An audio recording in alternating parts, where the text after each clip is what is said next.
ರಾಜ್ಯ ಕಾಂಗ್ರೆಸ್ನಲ್ಲಿ ಜೋರಾಯಿತು ಸಾರಥಿಯ ಸಮರ. ಚುನಾವಣೆ ನಾಯಕತ್ವದ ತೀರ್ಮಾನ ದೆಹಲಿಯಲ್ಲೇ ಮಾಡ್ತಾರೆ. ಯಾರು ಸಾರಥಿ ಅಂತ ಹೈಕಮಾಂಡೇ ತೀರ್ಮಾನ ಮಾಡುತ್ತೆ. ಧಾರವಾಡದಲ್ಲಿ ಸಚಿವ ಸತೀಶ್ ಜಾರಕಿಹೊಳಿ ಅವರು ಈ ರೀತಿ ಹೇಳಿಕೆ ಕೊಟ್ಟಿದ್ದಾರೆ. ಇದೇ ವೇಳೆ ಗ್ಯಾರಂಟಿ ಟೀಕಿಸಿದವರಿಗೂ ಕೂಡ ಸತೀಶ್ ಜಾರಕಿಹೊಳಿ ಕೌಂಟರ್ ಅಟ್ಯಾಕ್ ಮಾಡಿದ್ದಾರೆ.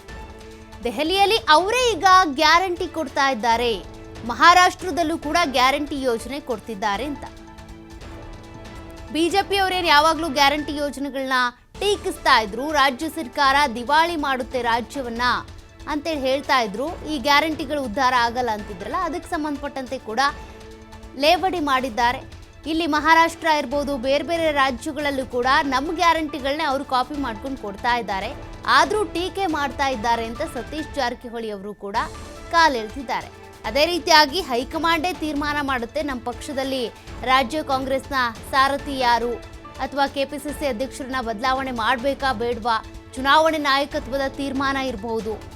ಡಿ.ಕೆ. ಶಿವಕುಮಾರ್ ಅವರು ನಾನೇ ಹೊಣೆ ಹೊತ್ಕೋತೀನಿ 2028 ಚುನಾವಣೆ ಅಂದ್ರಲ್ಲ, ಅದಕ್ಕೆ ಸಂಬಂಧಪಟ್ಟಂತೆ ಸತೀಶ್ ಜಾರಕಿಹೊಳಿ ಅವರ ರಿಯಾಕ್ಷನ್ ಇದು.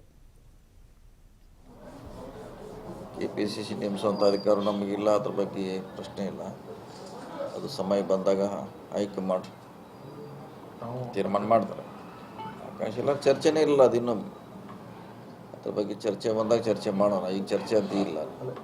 ಅವ್ರು ಹೇಳಿದಾರೆ, ಅದೇ ಹೇಳಿದಾರಂತ ಅದ್ರ ಬಗ್ಗೆ ಆ್ಯಕ್ಷನ್ ತೊಗೋತಾರೆ. ಅವ್ರು ಹೇಳಿದ ಮ್ಯಾಗೆ ಟೈಮ್ ತೊಗೋಬೋದು, ಯಾಕಂದ್ರೆ ತಕ್ಷಣ ಮಾಡ್ಲಿಕ್ಕೆ ಆಗಲಿಕ್ಕಿಲ್ಲ. ಅದು ಯಾವಾಗ ಮಾಡ್ಬೇಕಂತ ನಿರ್ಧಾರ ಅವ್ರು ಮಾಡ್ತಾರೆ, ಕಾದು ನೋಡೋಣ. ಆಕಾಂಕ್ಷಿ ಇಲ್ಲ, ಮಾತ್ರ ಬಂದಾಗ ಚರ್ಚೆ ಬಂದಾಗ ಸಂದರ್ಭ ಸನ್ನಿವೇಶ ಬಂದಾಗ ನೋಡೋಣ, ಅದ್ರ ಬಗ್ಗೆ ಚರ್ಚೆ ಮಾಡೋಣ. ಯಾವ ಥರ ಎಲ್ಲರೂ ಆಸೆ ಪಡ್ತಾರೆ. ಅವ್ರ ಬೆಂಬಲಿಗರು ಸ್ವಾಭಾವಿಕ ಎಲ್ಲರೂ ಅವ್ರವ್ರ ಬೆಂಬಲಿಗರಿಗೆ ಮುಖ್ಯಮಂತ್ರಿ ಆಗಬೇಕು, ಅಧ್ಯಕ್ಷ ಆಗಬೇಕು, ಮಂತ್ರಿ ಆಗಬೇಕಂತ ಸ್ವಾಭಾವಿಕವಾಗಿ ಅವರು